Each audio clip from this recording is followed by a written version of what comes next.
Hey guys welcome back. അപ്പോൾ ഇന്നത്തെ വീഡിയോയിൽ നമ്മൾ ചെയ്യാൻ പോകുന്നത് ഇതുപോലൊരു ഫോട്ടോ ഉണ്ടെങ്കിൽ നമുക്ക് ഇതുപോലെ ആക്കാം. അതായത് അതിൻ്റെ ബാക്ക്ഗ്രൗണ്ട് എങ്ങനെ ചേഞ്ച് ചെയ്യാമെന്നാണ്. അപ്പോൾ അത് വളരെ എളുപ്പത്തിൽ നമുക്ക് സ്നാപ്സീഡ് ഉപയോഗിച്ച് ചെയ്യാൻ കഴിയും. നമുക്ക് നേരെ വീഡിയോയിലൂടെ എടുക്കാം. അപ്പോൾ എഡിറ്റ് ചെയ്യാൻ വേണ്ടി നമ്മൾ യൂസ് ചെയ്യുന്നത് സ്നാപ്സീഡാണ്. സ്നാപ്സീഡ് നിങ്ങൾ പ്ലേ സ്റ്റോറിൽ പോയി കയറ്റാം. അതിനുശേഷം നിങ്ങൾ ജസ്റ്റ് ഒന്ന് ഓപ്പൺ ചെയ്ത് ഇവിടെ പ്ലസ് ഐക്കൺ കാണാൻ സാധിക്കും. ഇതിൽ പ്ലസ് ഐക്കൺ ക്ലിക്ക് ചെയ്തതിന് ശേഷം നമുക്ക് നമ്മളെ ഗാലറിയിൽ നിന്ന് നിങ്ങൾക്ക് ഏത് ഫോട്ടോ ആണ് എഡിറ്റ് ചെയ്യേണ്ടത് ആ ഫോട്ടോ ഇവിടെ ഇമ്പോർട്ട് ചെയ്യാം. ഞാൻ ഈ ഫോട്ടോയാണ് യൂസ് ചെയ്യുന്നത്. അതിനുശേഷം ടൂൾസിൽ പോവുക.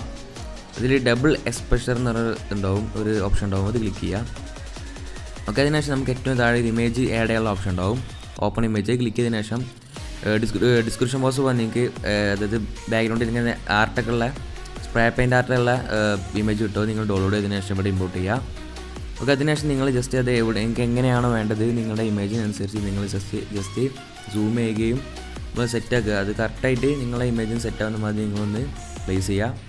ഒക്കെ ആ ഒരു വാട്ടർ ഡ്രോപ്പിൻ്റെ ഓപ്ഷൻ ഉണ്ടാവും, ഒപ്പാസിറ്റിയാണ്. ജസ്റ്റ് കൂട്ടുകയാണെങ്കിൽ നിങ്ങൾക്ക് എഡിറ്റിങ് ചെയ്യുമ്പോൾ കുറച്ചും കൂടി പണിയായിരിക്കും. അപ്പോൾ നമ്മൾ ജസ്റ്റ് ഒരു പകുതിയിലിടുക, ഹാഫിലിടുക, എന്നിട്ട് ടിക്ക് കൊടുക്കുക. അതിനുശേഷം നിങ്ങൾ ഏറ്റവും ടോപ്പിൽ നിങ്ങൾക്കൊരു ഓപ്ഷൻ ഉണ്ടാവും, എഡിറ്റ് സ്റ്റാക്ക് എന്നാണ് ഓപ്ഷൻ ഉണ്ടാവും. അത് ജസ്റ്റ് ക്ലിക്ക് ചെയ്തതിനു ശേഷം വ്യൂ എഡിറ്റ്സ് പോവുക.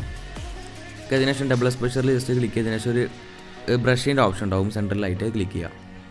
ഓക്കെ, അതിനുശേഷം നിങ്ങൾ ഇങ്ങനെ ആയിരിക്കും കാണാൻ സാധിക്കുക. അതിനുശേഷം നിങ്ങൾ ആ ബാക്ക്ഗ്രൗണ്ടിൽ ജസ്റ്റ് ഇങ്ങനെ മായ്ച്ചു കൊടുക്കുക. ബാക്ക്ഗ്രൗണ്ട് ഇങ്ങനെ വരച്ചു കൊടുത്താൽ അതിങ്ങനെ ഒരു അവിടെ നമ്മളെ ഇടയത് ഇമേജിന് കാണാൻ സാധിക്കും. ജസ്റ്റ് നമ്മുടെ മുഖത്താവാതെ അതുപോലെ ബാക്ക്ഗ്രൗണ്ടിൽ മാത്രം ആവുന്ന രീതിയിൽ ജസ്റ്റ് ഒന്ന് മായ്ച്ചു കൊടുക്കുക, വരച്ചു കൊടുക്കുക. അപ്പോൾ നിങ്ങളെടുത്ത് അറിയാതെ നമ്മുടെ മുഖത്ത് എങ്ങനെ ആയാലും നിങ്ങൾ താഴെ കാണുന്ന ആ ഒരു പോയിന്റ് ജസ്റ്റ് 0-ലാക്കിയതിനു ശേഷം ജസ്റ്റ് അവിടെ ഇങ്ങനെ മായ്ച്ചു കൊടുത്താൽ മതി. അപ്പോൾ അത് 100-ലാക്കിയാൽ അവിടെ നമുക്കിങ്ങനെ മായ്ച്ചു കൊടുത്താൽ മതി.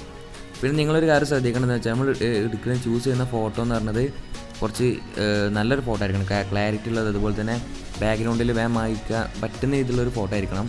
അതായത് കുറച്ച് ഹാർഡായിട്ടുള്ള ഫോട്ടോ എടുത്ത് നമുക്ക് മായ്ക്കുമ്പോൾ പല സ്ഥലത്തും സീനായിരിക്കും. നമ്മൾ കണ്ടില്ലേ, എയറിൻ്റെ ഭാഗം നമ്മൾ നല്ല കെയർഫുള്ളായിട്ട് നമ്മൾ നല്ല ശ്രദ്ധിച്ച് ടൈം എടുത്ത് മാത്രം ചെയ്യാൻ പാടുള്ളൂ, അല്ലെങ്കിൽ ജസ്റ്റ് അതെല്ലാം കുളമാവും. ഹെയറിൻ്റെ ഭാഗം അതുപോലെ തന്നെ നമ്മളെ കണ്ണിൻ്റെ മൂക്കിൻ്റെ ഭാഗം കുറച്ച് പണിയാണ് ചെയ്യാൻ. പിന്നെ കുറച്ച് സൂമായിട്ടുള്ള ഫോട്ടോ എടുക്കുക, അല്ലെ കുറേ വിട്ടു നിന്നുള്ള ഫോട്ടോ നമുക്ക് ക്ലാരിറ്റി നമുക്ക് സൂം ചെയ്യാൻ കഴിയില്ല. ഇതുപോലെ നമ്മൾ ജസ്റ്റ് നമ്മുടെ മുഖത്തൊന്നും ആവാതെ നമ്മൾ ജസ്റ്റ് അവിടെ ഔട്ടിൽ മാത്രം ഇങ്ങനെ ജസ്റ്റ് അറിയാത്ത മാതിരി നിങ്ങൾ ജസ്റ്റ് ഒന്ന് വരച്ചെടുക്കുമ്പോൾ നല്ല ടൈം എടുത്ത് ശ്രദ്ധിച്ച് മാത്രം ചെയ്യാം, നമുക്ക് നല്ലൊരു ഔട്ട് കിട്ടും. അപ്പോൾ നമുക്ക് അത് ചെയ്യാം. അപ്പോൾ ഞാനിവിടെ ഒരു മോഡലിന് വേണ്ടിയിട്ട് ഓൾറെഡി ചെയ്തതായിരുന്നു. അപ്പോൾ നിങ്ങൾക്ക് കാണിച്ചു തരാൻ വേണ്ടി കുറച്ച് കോളായിട്ടുണ്ടാവും ഞാൻ ചെയ്യുന്നത്, കാരണം ഞാൻ അത്ര ടൈം എടുത്തിട്ടല്ല ചെയ്യുന്നത്. അപ്പോൾ ഞാൻ കുറച്ചൊന്ന് സ്പീഡിൽ കാണിച്ചു തരാം നിങ്ങൾക്ക്. ഇപ്പോൾ നമ്മൾ ചെയ്തുകൊണ്ടിരിക്കുമ്പോൾ നിങ്ങൾക്ക് എവിടെയെങ്കിലും ഏതിൽ പോർഷൻ വിട്ടിട്ടുണ്ടെങ്കിൽ നമുക്ക് കാണാൻ വേണ്ടി നിങ്ങൾക്ക് ഏറ്റവും താഴെ ഒരു ഐ ബട്ടൺ ഉണ്ടാവും, ഒരു കണ്ണിൻ്റെ ചിത്രം ഉണ്ടാവും. നമ്മൾ ജസ്റ്റ് ടാപ്പ് ചെയ്ത് നിങ്ങൾക്ക് കാണാൻ സാധിക്കും. എവിടെയെങ്കിലും എന്തെങ്കിലും പ്രശ്നം ഉണ്ടെങ്കിൽ അത് കാണിച്ചത്, കാരണം ഒരു ഫുൾ റെഡ് ആയതുകൊണ്ട് നമുക്ക് എവിടെയൊക്കെയാണ് ഫില്ല് ചെയ്യേണ്ടതെന്ന് അവിടെ നമുക്ക് മനസ്സിലാക്കാൻ കഴിയും.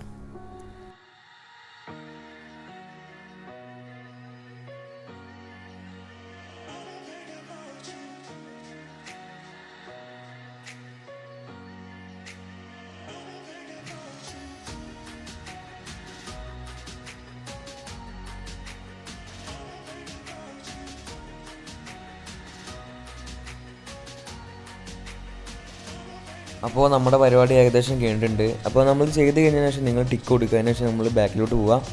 ഓക്കെ, ഇനി നമുക്ക് കുറച്ച് കാര്യങ്ങൾ ചെയ്യാണ്ട്. ഇപ്പോൾ നമുക്കൊരു ഒറിജിനാലിറ്റി തോന്നുന്നുണ്ടാവില്ല. അപ്പോൾ നമ്മൾക്ക് വേണമെങ്കിൽ നിങ്ങൾ ഓപ്പോസിറ്റ് കൂട്ടാൻ നിങ്ങൾക്ക് വേണമെങ്കിൽ, അപ്പോൾ അതിനെ നിങ്ങൾ വ്യൂ എഡിറ്റ്സ് പോയതിനു ശേഷം നിങ്ങൾ ആ ടൂൺ ഇമേജിൽ ക്ലിക്ക് ചെയ്യുക. അതിനുശേഷം നമുക്ക് ഓപ്പോസിറ്റ് കുറച്ച് കൂട്ടിയാണ്ടാവും, നമുക്ക് ബാക്ക്ഗ്രൗണ്ടിൽ കുറച്ചും പാടി ഇത് കിട്ടും. അപ്പോൾ നമ്മൾ ഓപ്പോസിറ്റ് കൂട്ടുന്നതിനേക്കാൾ കുറച്ച് നല്ലത് തോന്നുന്നത് കുറക്കുന്നതായിരിക്കും. ഓക്കെ, ഇനി നമുക്ക് ടൂൺ ഇമേജ് പോവാം. അതിനുശേഷം നമുക്ക് ബ്രൈറ്റ്നെസ് ഓപ്ഷൻ ഉണ്ടാവും, ജസ്റ്റ് ഒന്ന് മൈനസ് ചെയ്യുക. അപ്പോൾ നിങ്ങളുടെ ഫോട്ടോ ഒക്കെ നിങ്ങൾക്ക് എങ്ങനെയാണ് ഒറിജിനാലിറ്റി വന്നത് അതുപോലെ നിങ്ങൾ ചെയ്യുക. അപ്പോൾ ഞാൻ ഇവിടെ കുറച്ച് കോൺട്രാസ്റ്റും കാര്യങ്ങളൊക്കെ ഞാനൊരു ബേസിക് കാര്യങ്ങളാണ് പറഞ്ഞത്. എൻ്റെ ഫോട്ടോക്ക് ഇതായിരിക്കും കുറച്ചുകൂടി മികച്ചത്. അപ്പോൾ നിങ്ങളുടെ ഫോട്ടോക്ക് ഇങ്ങനെയാണ് നിങ്ങൾ ജസ്റ്റ് നോക്കിയിട്ട് ചെയ്യുക. അപ്പോൾ സാച്ചുറേഷനെ കുറച്ച് നമുക്ക് കുറച്ച് ഒറിജിനാലിറ്റിമാർ തോന്നും. അപ്പോൾ നിങ്ങൾ ജസ്റ്റ് അതുപോലെയൊക്കെ ഒന്ന് ചെയ്യാം. ഇതിൽ ഒരുപാട് ഓപ്ഷൻസ് ഉണ്ട്, ആംബിയൻസ്, ഹൈലൈറ്റ് കാര്യങ്ങളൊക്കെ പറഞ്ഞിട്ടുള്ളത്. അതൊക്കെ നിങ്ങൾ ജസ്റ്റ് നോക്കിയതിന് ശേഷം നിങ്ങൾക്ക് നിങ്ങളുടെ ഫോട്ടോക്ക് മാച്ച് ആവുന്ന രീതിയിൽ നമ്മൾ ചെയ്യുക. പിന്നെ ഞാൻ ഇപ്പോൾ ഇതുപോലെ ചെയ്തിട്ടുണ്ട്, അത് നിങ്ങൾക്ക് ബിഫോർ ആഫ്റ്ററും കാണിച്ചു തരാൻ കണ്ടോ. ഒരു ഒറിജിനാലിറ്റി തോന്നുന്നുണ്ട്, കാരണം നമ്മൾ ചെയ്ത ആ ഒരു ബാക്ക്ഗ്രൗണ്ടൊക്കെ കുറച്ച് ഒറിജിനാലിറ്റി തോന്നുന്നതായതുകൊണ്ടാണ് കുറച്ചും കൂടി ഒരു ഒറിജിനാലിറ്റി കാരണം. പിന്നെ നമുക്ക് ഒരുപാട് ഭാഗത്ത് എൻ്റെ ഇത് കോളായിട്ടുണ്ട്, കാരണം ഞാൻ നിങ്ങൾക്ക് വീഡിയോ കാണിച്ചു തരാൻ വേണ്ടി ചെയ്തുകൊണ്ടാണ്. അപ്പോൾ നിങ്ങൾ ചെയ്യുമ്പോൾ നല്ല ടൈം എടുത്ത് സെറ്റായിട്ട് ചെയ്യുക. ഓക്കെ, ഇനി നമ്മൾ എന്ത് ചെയ്യണമെന്ന് വെച്ചാൽ നമുക്ക് ജസ്റ്റ് നിങ്ങൾക്ക് എക്സ്പോർട്ട് ചെയ്യാൻ വേണ്ടി നിങ്ങൾ എക്സ്പോർട്ട് ബട്ടൺ ക്ലിക്ക് ചെയ്യുക. അതിനുശേഷം നിങ്ങൾ സേവ് എന്ന ഓപ്ഷൻ ഉണ്ടാവും, സേവ് ചെയ്യുക. സേവ് നിങ്ങൾ നേരെ ഗാലറിയിലോട്ട് കയറുന്നതായിരിക്കും. അപ്പോൾ ഇതുപോലത്തെ ബാക്ക്ഗ്രൗണ്ട് സ്പ്രേ പെയിൻറ്റ് ആർട്സ് കിട്ടാൻ വേണ്ടി നിങ്ങൾ പിൻട്രസ്റ്റ് പോയതിനു ശേഷം നിങ്ങൾ സ്പ്രേ പെയിൻറ്റ് ആർട്സും സെർച്ച് ചെയ്താൽ മതി. അപ്പോൾ ഒരുപാട് ഇങ്ങനത്തെ ഫോട്ടോസ് ഇട്ടാൽ നിങ്ങൾ സേവ് ചെയ്യുക. അല്ലെങ്കിൽ നിങ്ങൾക്ക് ഡിസ്ക്രിപ്ഷൻ ബോക്സിൽ ഞാനൊരു 5 3 4 കൊടുത്തിട്ടുണ്ടാവും. അങ്ങനെ അത് നിങ്ങൾക്ക് ഇഷ്ടപ്പെട്ടെങ്കിൽ നിങ്ങൾ അതുപോലെ ചെയ്യുക. അപ്പോൾ ഇത്ര ഉള്ളത്തെ വീഡിയോ. നിങ്ങൾക്ക് വീഡിയോ ഇഷ്ടപ്പെട്ടെങ്കിൽ ലൈക്ക് ചെയ്യുക, ഷെയർ ചെയ്യുക, സബ്സ്ക്രൈബ് ചെയ്യുക. അപ്പോൾ thanks for watching. It's me Shabeeb signing off.